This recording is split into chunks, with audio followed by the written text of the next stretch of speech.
Yemen में Israel के लिए अमेरिकी हूथी से लड़ रहा है। गाजा में इजराइल हमास से युद्ध लड़ रहा है। लेबनान में इजराइल की हिजबुल्लाह से लड़ाई जारी है। इसके साथ साथ अब इजराइल ने सीरिया में हमले शुरू कर दिए हैं। तो क्या इजराइल अमेरिका एर्दोआन से भिड़ने के लिए तैयार है?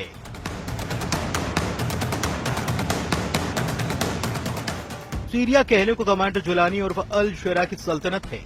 सीरिया में असल में चलती है एर्दोआन की। तुर्की के राष्ट्रपति के दम पर कमांडर जुलानी ने दमिश्क पर लड़ाका ग्रुप को जीत दिलाई है, लेकिन अब कमांडर जुलानी नेतन्याहू के रडार पर आ गए हैं। इजराइल ने सीरिया में हमले शुरू कर दिए हैं। गोलान हाइट्स पर तैनात नेतन्याहू आर्मी सीरिया के कई शहरों को जला रही है। पीएम नेतन्याहू ने हमास को जो धमकी दी है वो इजराइल के सभी दुश्मनों के लिए लास्ट वार्निंग है। नेतन्याहू के फौलादी इरादे ने इजराइल के दुश्मनों को दहला कर रखा है। क्वाइटर प्राइम मिनिस्टर ने हमास को जमींदोज करने का ऐलान किया है। नेतन्याहू ने धमकी दी है कि हमास का सफाया बहुत जल्द होगा, गाजा पर कब्जा होगा। नेतन्याहू की धमकी का असर ये हुआ कि गाजा के लोगों ने हमास के खिलाफ पहली बार जोरदार प्रदर्शन किया। गाजा के नागरिकों ने हमास को टेरर ग्रुप बताकर गाजा से बाहर निकल जाने का फरमान सुना दिया है। हमास की हैसियत नेतन्याहू ने नाप दी तो हूथी लड़ाकों को ट्रंप बेमौत मार रहे हैं। अमेरिका के हवाई हमले से यमन में बारूदी बवंजर आया हुआ है। ट्रंप ने सभी हूथी लड़ाकों को नर्क भेजने की धमकी दी है। उधर हूथी की तरफ से ऐलान किया गया कि लड़ाका ग्रुप ने इजराइल में 2 मिसाइल धमाके कर बदला ले लिया है। हूथी ने इजराइल पर जुल्फिकार और फिलिस्तीन 2 मिसाइल से हमले का दावा किया है। उन मजलूम फिलिस्तीनी लोगों के समर्थन में और उनके बहादुरी के साथ एकजुटता में हमारी मिसाइलों ने इजराइल के शहर जाफा में बेन गुरियन हवाई अड्डे को निशाना बनाया। इसमें एक जुल्फिकार और दूसरी हाइपरसोनिक फिलिस्तीन 2 मिसाइल थी। हमारा ऑपरेशन कामयाब रहा। हूथी के धमाकों से नेतन्याहू बेफिक्र हैं। ईरान के समर्थक हूथी लड़ाकों से अमेरिका निपट रहा है, इसलिए इजराइल ने नया मोर्चा खोल दिया है। इजराइल सीरिया में घुसकर बेहिसाब बारूद बरसाने लगा है। अब ऐसे में सवाल उठ रहा है कि क्या सीरिया में इजराइल और तुर्की का युद्ध फाइनल है? एर्दोआन की धमकी तेल अवीव में एटम बम फटेगा? क्या इजराइल तुर्की को उड़ा देगा? हूथी के बाद एसटीएस लड़ाकों पर फटने लगा ट्रंप का बम।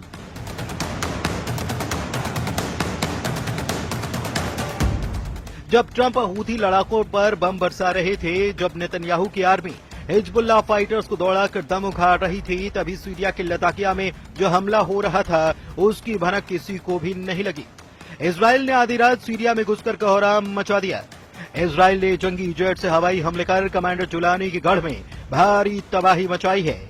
इजराइल की एयर स्ट्राइक इतनी जोरदार थी कि बम धमाकों के बाद लगी आग कई किलोमीटर दूर तक दिखाई दी। बम विस्फोट का शोर लताकिया में पूरी रात सुनाई देता रहा। हवाई हमले के बाद सीरिया में इजराइल आर्मी ने ग्राउंड ऑपरेशन कर हथियारों का बड़ा गोदाम तलाश निकाला है। इजराइल के हवाई हमले के बाद सीरिया फ्रंट पर महायुद्ध छिड़ने का सायरन भी बजने लगा है। सीरिया में इजराइल की टक्कर तुर्की की सेना से तय मानी जा रही है। तुर्की ने सीरिया में जबरदस्त सैन्य तैनाती शुरू कर दी है। कमांडर जुलानी कई लड़ाका ग्रुप और कुर्द फोर्सेस के साथ इजराइल से युद्ध के लिए तैयार हैं।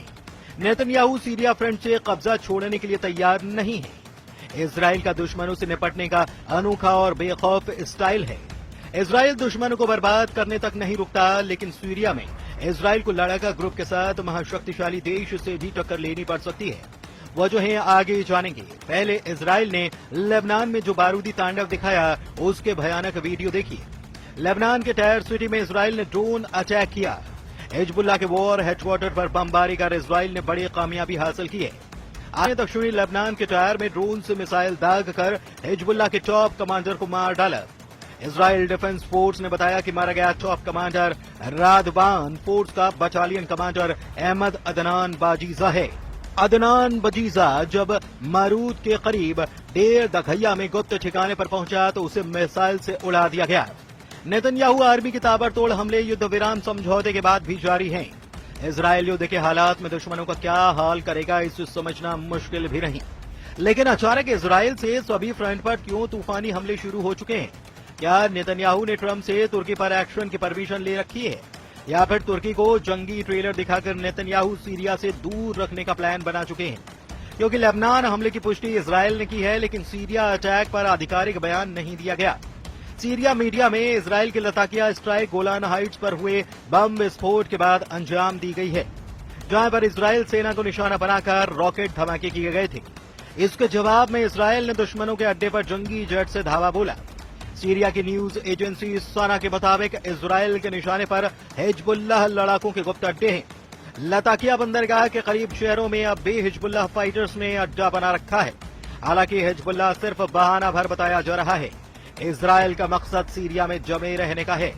नेतन्याहू नहीं चाहते कि बफर जोन से इसराइल सेना वापस लौटे, लेकिन मुश्किल यह है कि तुर्की की सेना सीरिया में तेजी से फैलती जा रही है, जिससे कि तुर्की इसराइल की टक्कर के आसार बढ़ से गए हैं। सीरिया और तुर्की ने सैन्य समझौता किया है, जिसमें तुर्की ने सीरियाई सेना की मजबूती के लिए ट्रेनिंग और हथियारों की मदद पहुंचाना शुरू कर दिया है।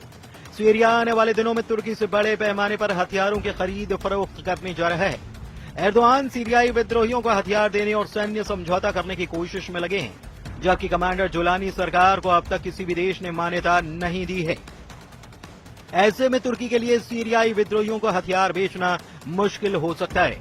तुर्की जुलानी को हथियार बेचने के रास्ते तलाश रहा है।